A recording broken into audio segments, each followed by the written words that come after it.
Hello and welcome to English Today. This is DVD 9 and it's the first DVD of your lower intermediate level.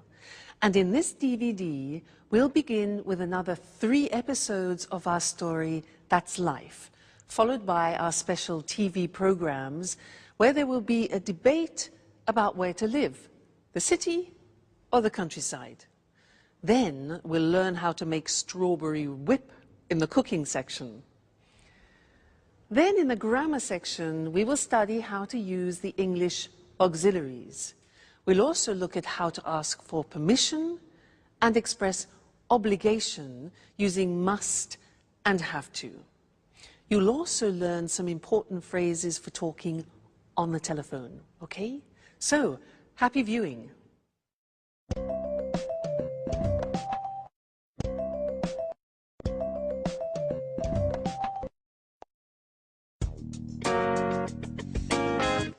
What horrible weather. I hate it when it rains. So what are we going to do today? It's a perfect day for tidying up. I enjoy putting the house in order when the weather is bad. By the way, look at the mess. We don't often get a chance to clean up together. You're joking, right? I hate cleaning the house. Don't you have any better ideas, Anne? Just a little bit of tidying up. Anyway, it was just an idea. And not a bad idea at that, in my opinion. Sorry, that idea is bad. What else do you suggest? Personally, I enjoy doing something more exciting than vacuuming and doing the dusting. Why don't we play a game? What kind of game? How about playing cards? No, I hate playing cards. It's so boring. Let's see what's on TV. Cartoons, soap operas, political talk shows. There's nothing interesting on. Shall we go for a walk? I like walking in the rain. Why don't we take a walk to the new bakery in Piccadilly? What do you say? Are you crazy? It's raining out. Well, you know what the traffic's like when it rains. I certainly don't want to get stuck in a traffic jam on a Sunday. That happens every day when I drive to work and when I drive back home. Okay. Okay. So, what shall we do? If you want, I can read your fortunes using the tarot cards. Aren't you interested in what the future holds? That's your favorite hobby. No thanks, Alice. Let's not think about the future. I prefer the future to remain a mystery. Well, I prefer to be prepared if something is going to happen. I don't like surprises. So, sit here. I'll tell you who you are and what your future holds. You know what I like to do on days like this? Nothing. Totally relaxing, doing nothing. I agree with you, Jack. Total relaxation. Now that's a great idea. And maybe eating something nice and tasty. Huh? Anne, why don't you prepare us one of your lovely lunches? No way, guys. You don't want to go out. You hate cleaning the house. You don't like playing games. So, in other words, you want to do nothing while I have to cook. And do you know what I say? I also enjoy doing nothing. That's what I'm going to do. Watch out, couch. Here I come.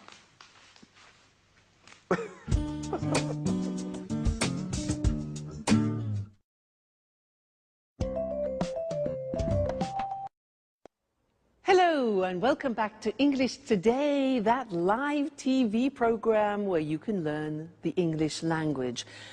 And in this lesson, I want to do some revision on the things that people don't like about the English language, the auxiliaries.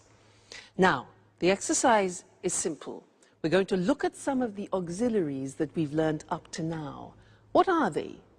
Well, we have learned am, is, are, do, does, and did. When do we use them? We use them in questions. Aha. This is the exercise. I have here some sentences in the positive form, and I want you to make questions using these auxiliaries. Okay? So, I'll give you an example. I say, he likes wine. You start the question with what? What? He likes wine. Now, this is the simple present tense. So, which of those auxiliaries do we need? Am, is, are, do, does, or did? Simple present tense. Exactly, we need do or does. Now, I said he likes wine. Third person. So which one? Does. Exactly. Good. So the question is, what does he like? Get the idea? Great. Let's continue. Number 2. I play tennis. I play tennis. What sport? All right. Do I play? Very good. I play, simple present tense. We need do or does. The subject, I. So what sport do I play? Great. Next one. They're coming at 7 o'clock. They're coming at 7 o'clock. What time? Yeah, now they are coming, present continuous, auxiliary. That's it. Fantastic. What time are they coming? All right? Present continuous, auxiliary, to be. Next one.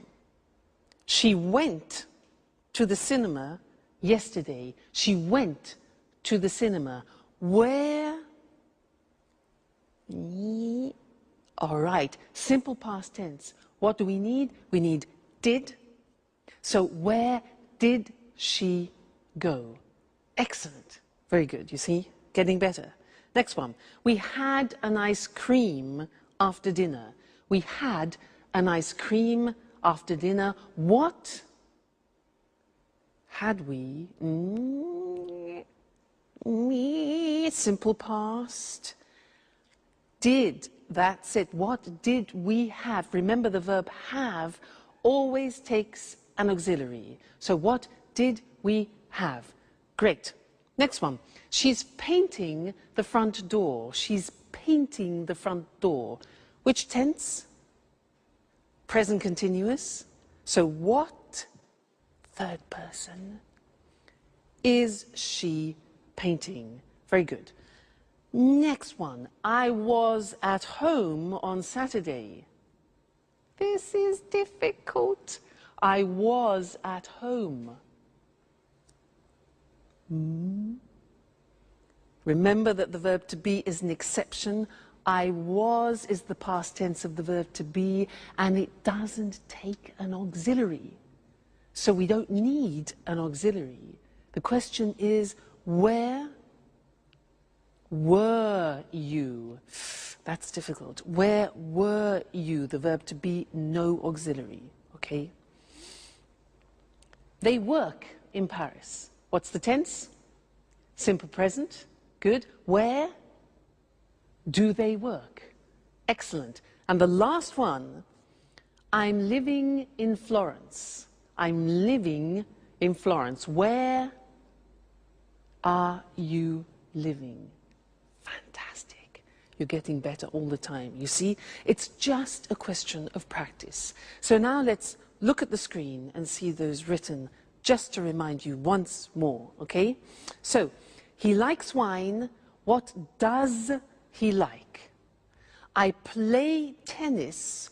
What sport do you play? They're coming at 7. What time are they coming? Present continuous. She went to the cinema yesterday. Where did she go? Simple past. We had an ice cream after dinner. What did we have? Simple past after dinner. Remember, have, you need the auxiliaries. She's painting the front door. Present continuous. What is she painting? Okay, so that's it. Keep practicing with your auxiliaries. They will be easier and easier. Now let's go back to our friends, where Alice is reading Sharon's tarot cards. Let's see what comes up. See you later. Bye.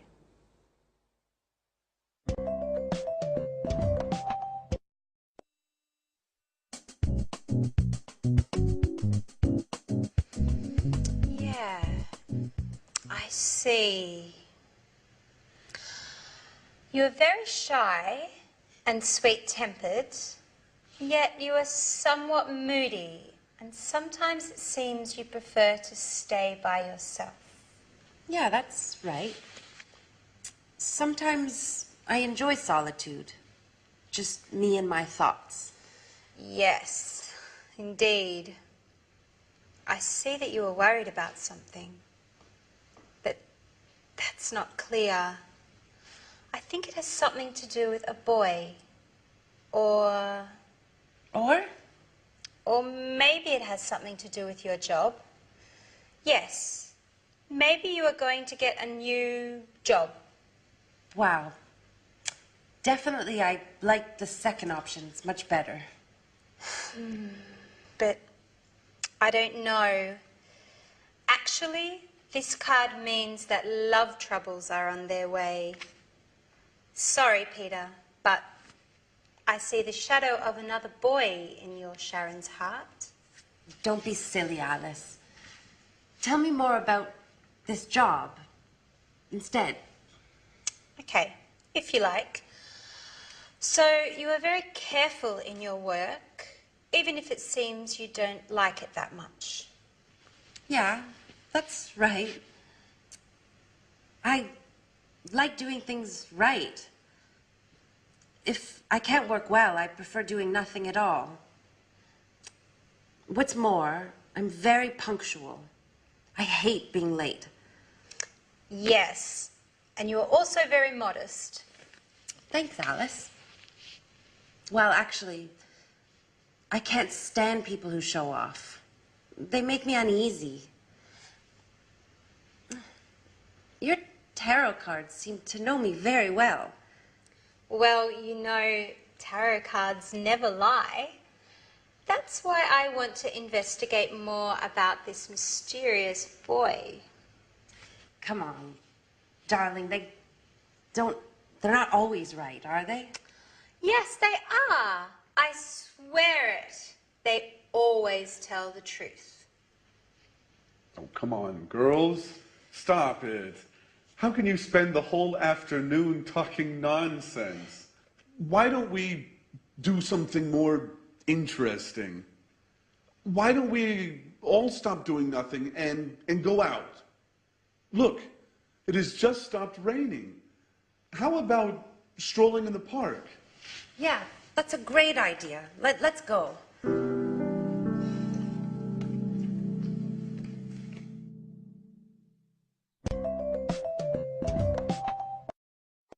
Hello again and welcome back. I want to continue doing some work on auxiliaries. Do you believe in tarot cards? I don't. Now, that's sort of an example of what I'd like to teach you now. Short answers in English. Usually in other languages, when you ask a question like, do you believe in tarot cards? People say yes or no. In English, it's a little bit more complicated. I can say, for example, do you believe in tarot cards? Yes, I do. No, I don't.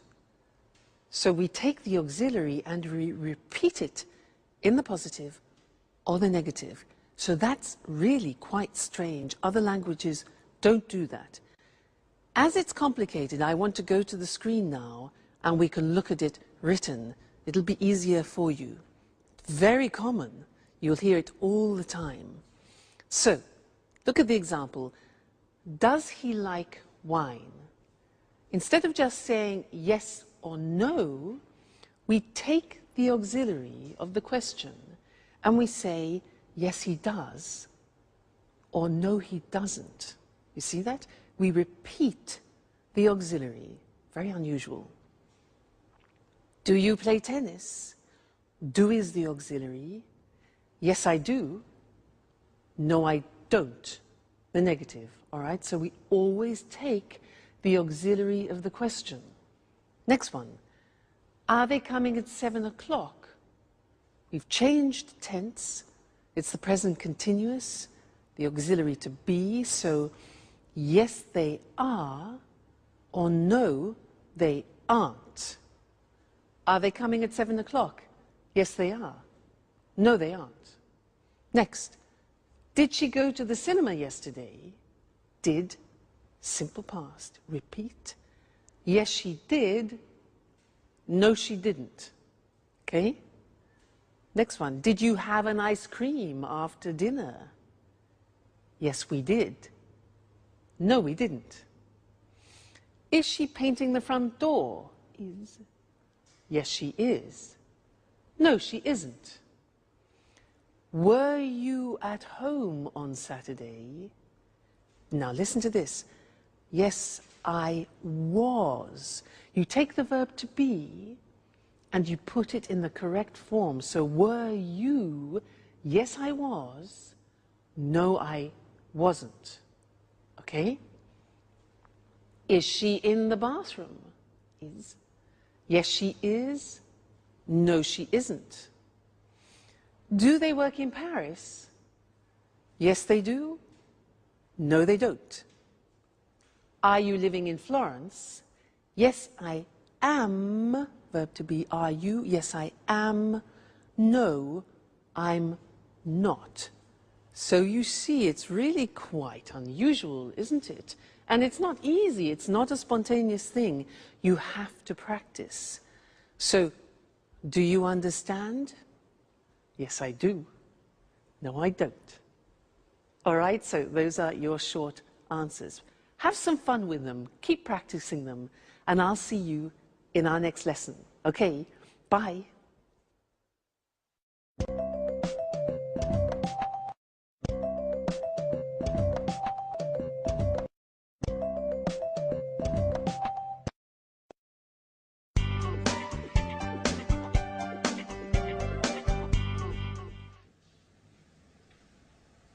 Hello, this is Anne Baxter from Red Bear Publishing. I'm looking for accommodation for an American writer and his agent. They're coming to London in 2 weeks' time. Could you tell me a little bit about your hotel, please? Our clients are used to the very best. Mm-hmm. Mm-hmm.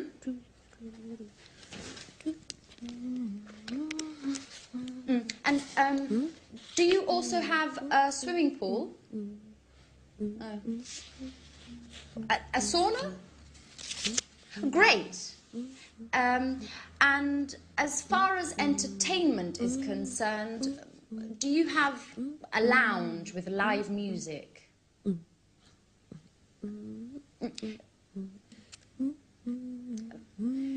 Could you hold a moment, please?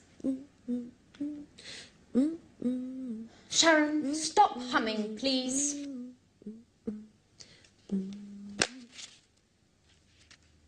I can't hear anything.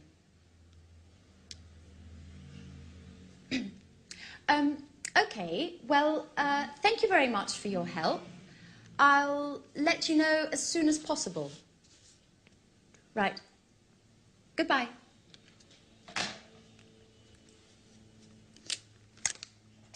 What are you doing, Anne? My boss asked me to book rooms for 2 of our most demanding clients. Well, they would like a quiet hotel near our publishing house. Oh, and of course, with all the creature comforts. So I'm making a few telephone calls.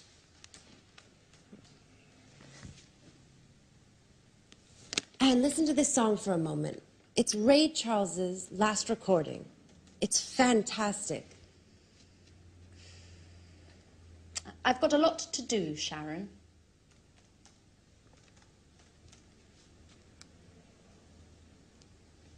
Just for 1 minute, Anne. Come on. I'm afraid I can't now. But just, why don't you go over to Alice's? She's having a shower. You know, when Alice gets in the bathroom, she takes at least 2 hours. Well, do whatever you want. Just, please, get out of this room. Anne, what's the matter today? Why are you treating me so badly? That's enough, Sharon. I know everything about it. Everything about what? That you've got a lover. A lover? Are you going crazy, Anne? Oh, don't try and pretend with me, Sharon. And I call you a friend. But it's the truth. Uh-huh. And who is my romantic lover, by the way? You know. I'm talking about Jack. Jack? What are you talking about? The photograph. The one where you and Jack are kissing. It's not what you think, Anne. Uh-huh. So you tell me. You know, a picture says more than 1,000 words. That photo is from 3 years ago. We were engaged. Or what? But you and Jack were engaged. I know. I know. I wanted to avoid stupid gossip. And also because of Peter. So now you're telling me that... Well, I can't believe it. I know. I didn't want to hurt your feelings. See, now you're angry with me. That's why. Well, you're right, Sharon. I am mad at you. And now I look like a fool. I'm sorry, Anne, really. No, my hair! What's going on? My God, It's Alice. no. Come on, let's go see what's happening. Alice, quickly! Help! My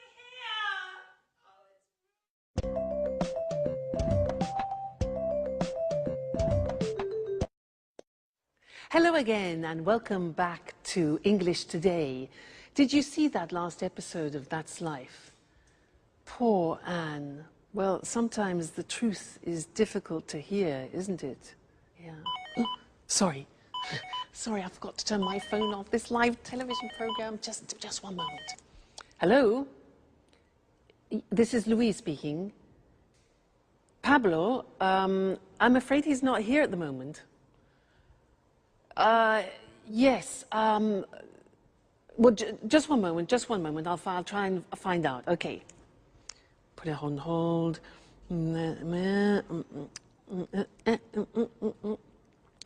Hello? Yes, hello. Could I speak to Pablo, please? What, could you put me through to him? No. Okay, yes, I understand. No, it's not important. Don't worry. All right, thank you very much. Thank you, yes. All right, bye. Hello? Yes, hello. I'm afraid he's not available at the moment. Yes. Would you like to leave a message? Sharon called. Okay, would you like him to call you back? Yeah. All right, okay. Yes, I'll tell him. Right, thank you. Thank you very much. Goodbye. Goodbye. Sharon? Who's Sharon? Where were we? Yes, interesting. I wanted to talk to you about telephone language. Now, I used some phrases there which are quite useful to you, and I want to go to the screen so that we can see those written together and look at how the phrases work, okay? Now, look at these situations.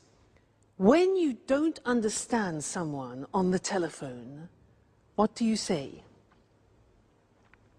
Can you repeat, please? No. No. If you ask somebody, can you repeat, please, it's like asking them to vomit. Why?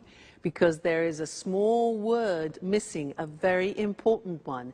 In English, you must say, can you repeat that, please? Very important. Many people make that mistake, and they ask everybody to vomit on the telephone. So remember, can you repeat that, please? Good. Next, when, for example, imagine that you are on the telephone and you want to write something down when the person is speaking. So you want them to... Okay, good. So you stop them. Just a minute. Just a minute. This is difficult. We say in English, I'll make a note of that. Okay? Just a minute. I'll make a note of that. I'll make a note of that. Snap decision. All right? Next one. Imagine you're on the telephone and somebody knocks at the door when you're speaking. Now, you have to say, What can you say? Yeah, so just a minute. We say, I'll be right back. Now that means that you're going somewhere and coming back then quickly. So just a minute, I'll be right back. I'll be right back. Okay? Useful, that phrase. Now, you return to the phone, okay, and the other person has been waiting for you. So you need to apologize for the inconvenience. So you can say, sorry. We say in English, sorry to keep you waiting. Sorry to keep you waiting. So you say, just a minute, I'll be right back.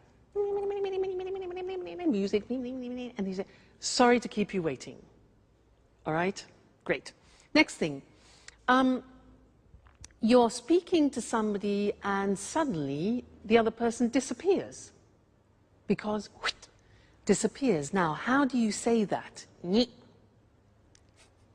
English, we say, sorry, we were cut off. We don't talk about the telephone line. We say, sorry, we were cut off. Okay? Great. Now, when the line is bad, you know, with mobile phones, often you can't hear properly, especially when you're on the train, sometimes when you're in the mountains, and you hear... Do you know what you can say? We say in English, hello, you're breaking up. You're breaking up. I'll call you back. I'll call you back. So, you're breaking up, I'll call you back, or can you call me back? All right, so those are some of the most important phrases when you're speaking on the phone, but we will be looking at more telephone language because it's very useful for you, and it's a bit unusual. You need to practice it a lot. Practice in the bath, for example. I'll be right back. I'll be right back. So that way you don't panic when you answer in English. All right? Great. So I'll see you in the next lesson and we'll look at some more telephone language. Bye.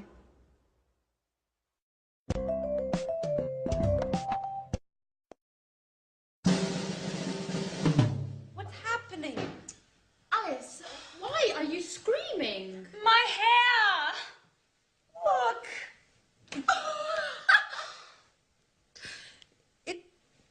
It looks... Your hair is green. I know.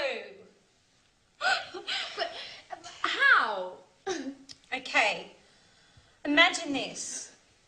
I'm washing my hair. Well, colouring my hair, actually. I want to change my look. My mobile rings. It's Tom. He's telling me all about this great party yesterday evening. I'm listening to his story and I don't realise the time flies. More than an hour. It's always the same old story, Alice. Anyways, green suits you. It looks very original, very unique, just like you. Well, Alice, don't be offended, but you look like a frog. Thanks, Anne. That's the nicest compliment. What shall I do? Well, why don't you call a hairdresser and make an appointment? And in future, try to avoid changing your look.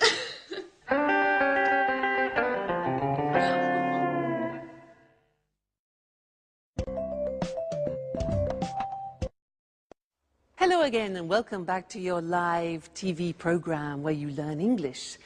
And in this lesson, I want to go back to look at some more telephone English because it's really not that simple. We have special phrases that we use when we speak on the telephone in English. So to help us, let's go and look at those on the language screen, okay? Now the first thing is when you introduce yourself on the telephone, we don't say, I am Louise. We say this. We say, this is Louise, or this is Mr. Smith. Now that's really quite unusual and different to other languages. So, hello, this is Mr. Smith. Or we can say, hello, Tom speaking. Tom speaking, Louise speaking. Okay, so don't say, hello, I'm Louise. We only use that when you do, for example, a sales presentation on the telephone. All right? Good. Then, asking who the other person is, you can say, hello, is that Mr. Jackson? Is that Mr. Jackson? So it's like, this is that Mr. Jackson? Hello, is that Peter speaking? And not, hello, are you Peter? Okay, is that? Good. Now, you want to ask to speak to another person. So what can you say? Well, you can say, hello, I'd like to speak to John, please. I'd like to speak to John. Or you can ask the questions, can I speak? Could I speak? May I speak to the managing director? Now, remember, may is very polite, could is neutral, and can is more informal. All right? Then we could also say, good morning, could you please put me through to Mr. Smith? Now, put me through to, which is difficult to say, put me through to, is like saying in American English, could you connect me to? All right? So that's connecting people. Now, when you connect a person, you can say, just a moment, I'll put you through to him. I'll put you through to him. You need to practice that a lot. I'll put you through to him. Or, yes, Mr. Smith is in. I'm trying to connect you now. Connect is the other word. And you can say, hold on, just a moment, please. That's to ask people to wait, okay? Good. Then leaving a message, you could say, you could ask, could you take a message, please? Could you take a message? Or can I leave a message? Then you could say, could you ask him or her to call me back? Could you ask him to call me back? All right? Then the last thing is taking a message, you can ask, can I take a message? Can I take a message? Or would you like to leave a message? All right, so there are some more fundamental and essential English language phrases that you use on the telephone, and I think you'll find them very useful. So experiment, and I'll see you again very soon. Bye.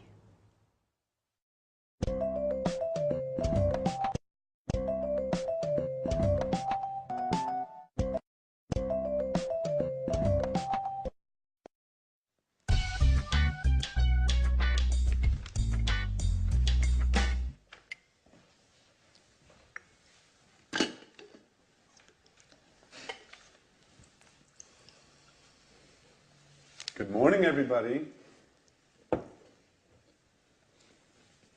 Can I ask you a question? Yesterday evening, I got... Sorry, Jack, I can't listen now. I've got to get to work. I have a meeting at 9:30 with my editor, and I'm late. But I only need a minute. It's important. Nothing is more important than this meeting. If I arrive late, my boss will kill me. Ring me later if you want. Bye-bye. Great. Alice. Alice. Can I ask you a question? Yesterday evening... No, Jack, I can't. I'm really sorry, but I have to get going too. But you never leave before 11 in the morning. Why are you in such a hurry today? I'm starting a new yoga course this morning. My horoscope says I have to do some exercise. Well, if your horoscope says so. Anyway, I only need a second. No, Jack. My teacher told me not to be late. You can give me a call later. But Alice, wait! It's important. What a bunch of nuts. I wonder what my aunt will think.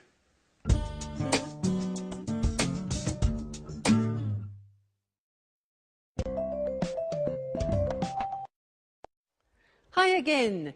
Did you hear what Jack said? He said, what a bunch of nuts. Do you know that expression in English? Because nuts has a couple of meanings. Nuts are the things that you have in an aperitif, but it's also a way of calling somebody a crazy person. You say, you're a nut, means you're crazy. Okay, I just wanted to clarify that for you. He also said, can I ask you something? May I ask you something? He wanted the girls to listen to him, and they weren't paying any attention. And I want to talk to you about these words, which are may, could, and can, because they are the three forms that we use when we ask for permission. So what's the difference between them? Now, if I say, excuse me, may I open the window because it's hot in here, may is used in more formal situations. If I use could, it can be used in any situation. It's neutral. So, for example, could you lend me your pen? And can is used in more informal situations. Imagine you're at home, you're having dinner, you want the salt, so you can ask, can I have the salt? Less formal.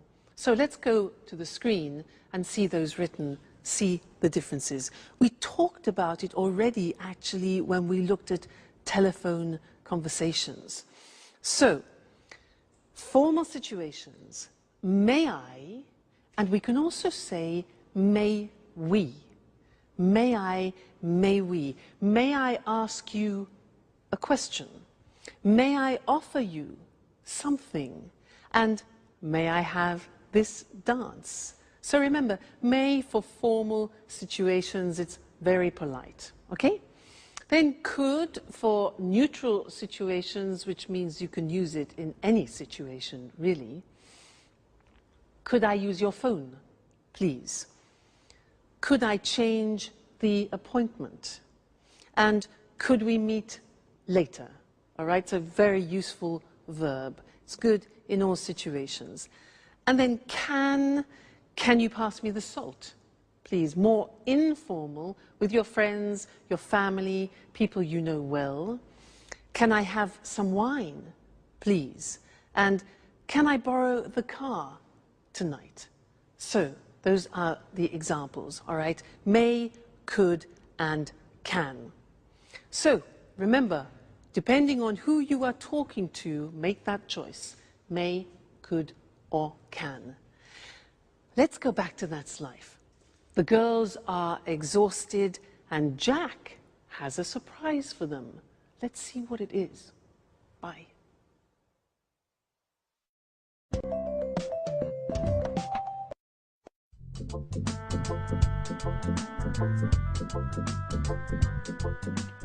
What a day. I'm exhausted. Me too. All of my muscles are killing me. What is there to eat, Anne? Well, we can make a sandwich. That's about it. The fridge is practically empty. Jack, is that you? Who's that with him? Hi, everybody. This is my Aunt Carolina. She came all the way from Bologna to see me. She'd like to see how I'm getting along. Well, good evening. Jack, why didn't you say anything? I should clean up. Look at the mess. Well, everybody was in such a hurry this morning. I tried to telephone you, but your mobile was off. And Alice's mobile just rang and rang. I imagine you left it at home again as usual, Alice. Well, I guess so. Good evening. It's a pleasure to meet you. Well, well, only girls, eh?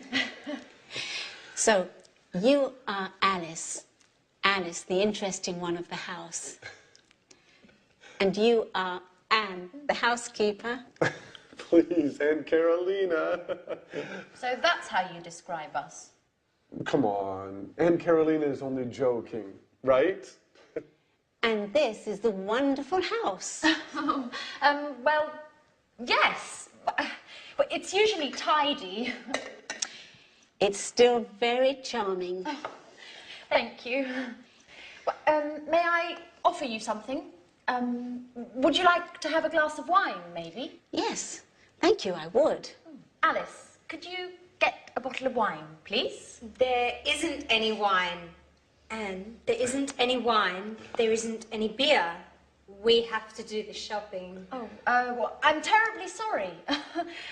It's not usually like this, but today was very busy. Do you know what? Let's go out for dinner. Oh. What do you say, Aunt Carolina? That sounds good to me. Excuse me, do you go out dressed like that? Maybe you should get cleaned up a bit. Yeah, you're absolutely right. Let's get ready to go out on the town. May I ask you a question, Jack? Of course, Aunt Carolina. Shoot.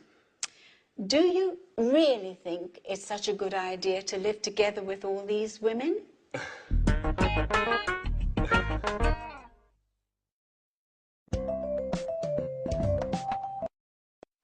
Well, hello, Mr. Monkey, and how are we feeling today?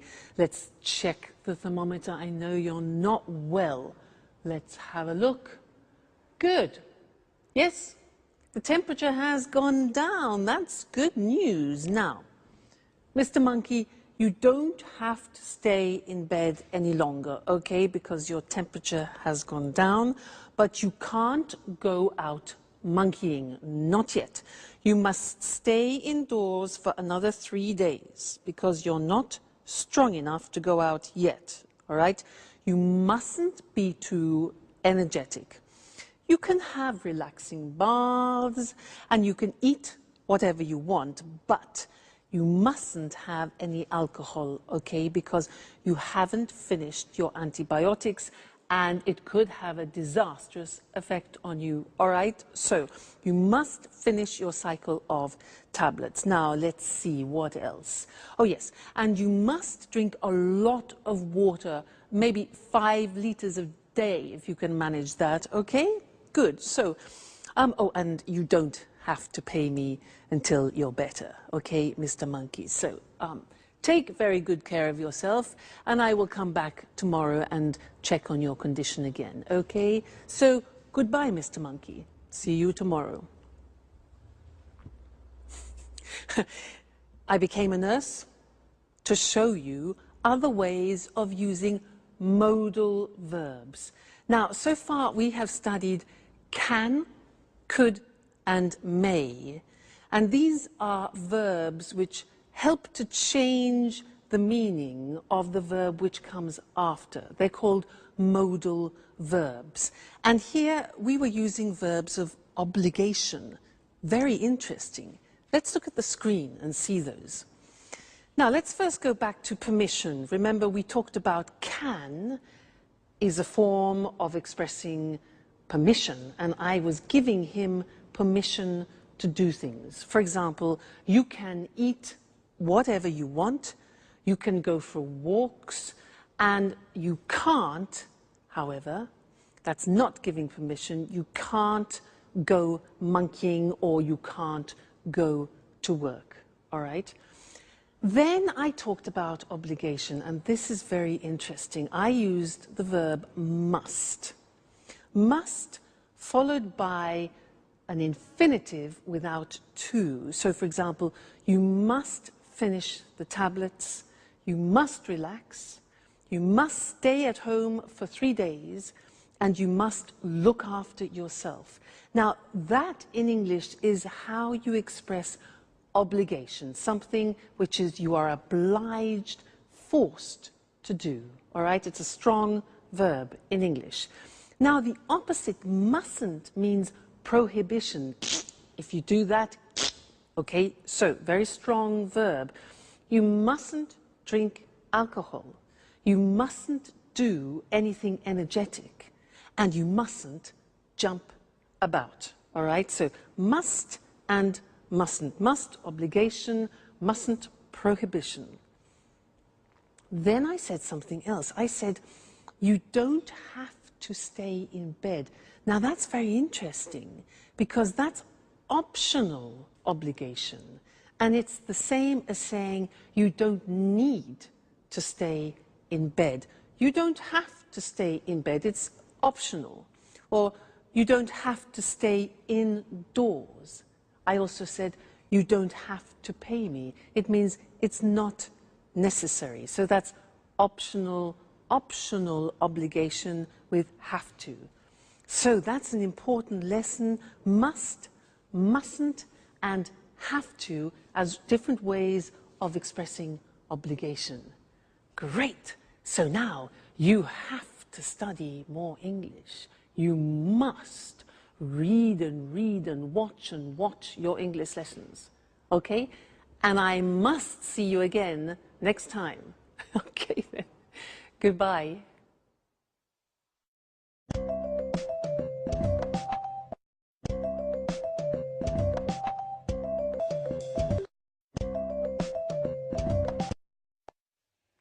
Good evening. Welcome to this week's edition of Let's Talk, our discussion program with our commentators, Tom and Marie. How are you? Fine, Eric. Fine. Good to see you again. Well, did you have a good weekend? Very good, thanks. I relaxed in the country. I have a house there. It's so peaceful. A healthy weekend. And you, Tom? Well, I had a great weekend too. I stayed in the city and it wasn't peaceful. I went out a lot and made some new friends. Sounds like a good weekend to me. So, the same old story. A relaxing, peaceful life in the country compared with an exciting life in the city. Where's the best place to be? In the city or in the country? Let's discuss this more. Sure.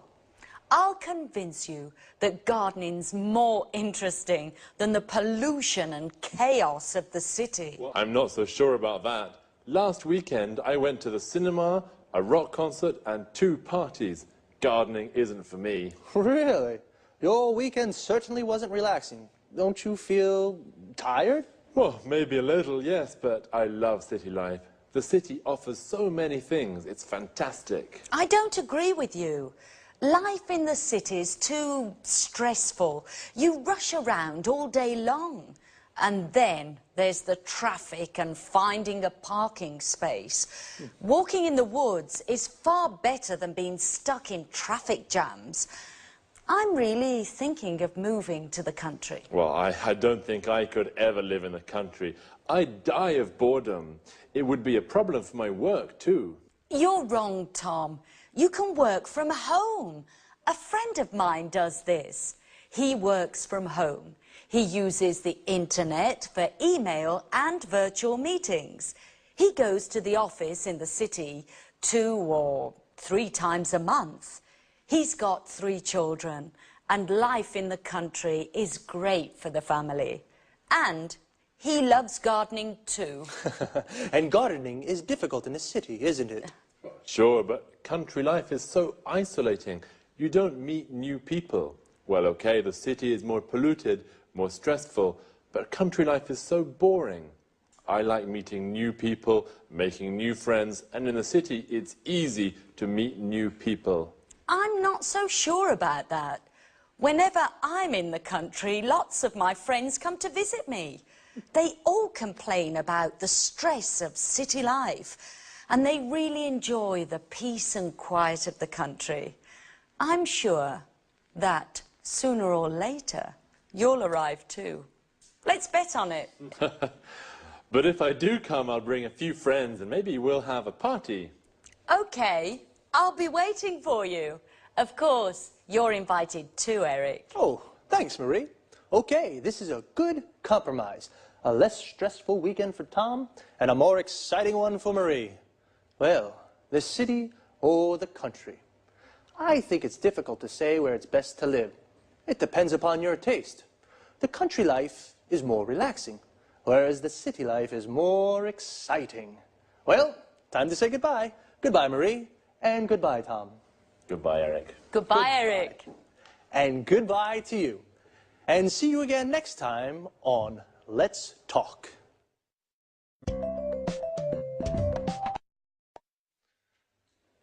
Did you notice how we call life in the city, city life, and life in the country, country life? City life is more exciting, but also quite stressful. We say something is stressful when it makes you nervous. The traffic in the city is stressful. Traffic is the word we use for cars, buses, trucks, everything on the roads. When the traffic moves slowly or stops, we say there is a traffic jam. Parking in the city is also stressful. It's often difficult to find a parking space to park your car. Notice the verb is to park, and a place where you can leave your car is called a parking space. Usually in cities, there are car parks. A car park is a big area with lots of parking spaces for many cars. Another problem in the city is the pollution. Pollution is the contamination of the environment. For example, the traffic makes the air dirty. In the country, the air is clean and it's easy to park. But Tom says it's boring to live in the country because there's nothing to do. Boring means that it's not interesting. Marie says it's relaxing to live in the country. Relaxing means it makes you feel relaxed. Notice that often the adjectives we use to describe things, places, or people end with ing. The city is exciting. The country is relaxing, but boring. Adjectives that describe how a person feels often end with ed, ed. Tom is bored.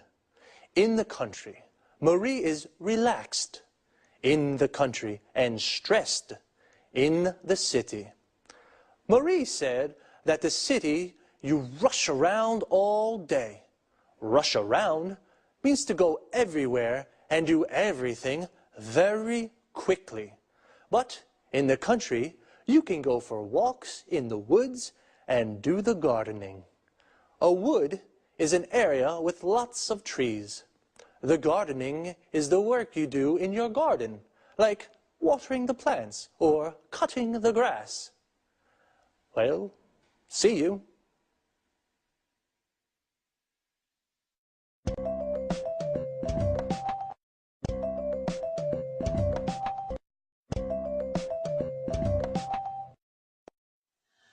Welcome to Cooking Today.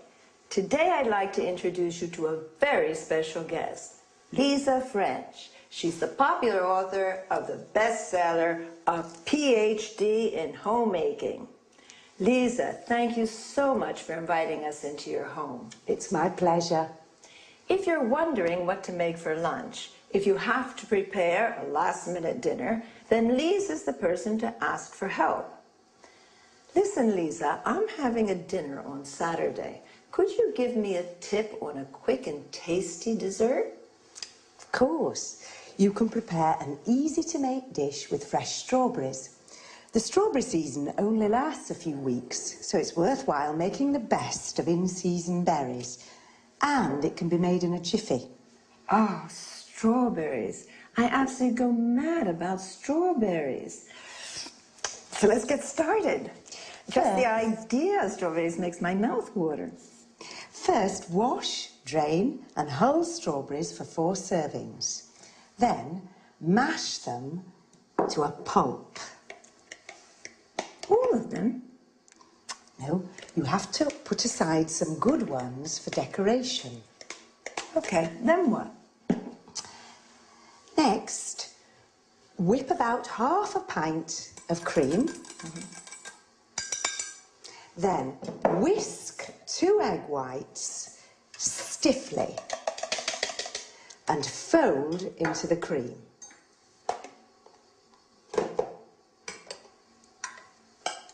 Add the strawberry pulp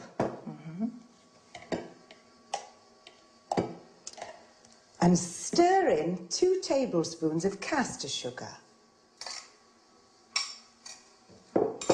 Does it need cooking? No. All you need to do is pour the mixture into individual goblets. Is that all? Don't forget to decorate each one with a bit of whipped cream and the whole strawberries you put aside. Now your dessert's ready to serve. Oh, it looks delicious. Let me have a taste right now. Yummy. This is sensational.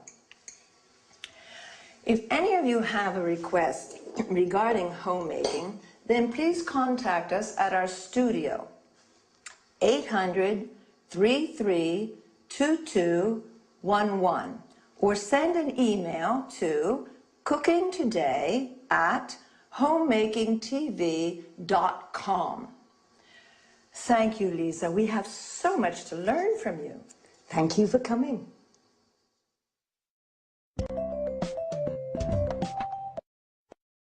Have you enjoyed the recipe? Well, now let's go over the language used in the interview. First of all, let's explain what a homemaker is. A homemaker is an expert in all matters concerning administration and running of a household, cooking, budgeting, sewing, etc. Lisa used some typical culinary terms.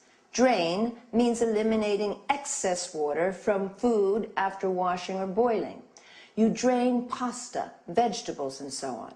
Hull means removing the inedible parts from the food, like peas, beans, or strawberries. Mash means crushing some food, such as potato or carrots, into a paste. Whip means beating to a fluffy consistency, as in whipping cream. Whisk means whipping, egg whites, for example, to a froth, incorporating air or until firm. We say whisking stiffly. Stir is moving a spoon around a liquid when we add one ingredient to another, and mix them together when we say stir in.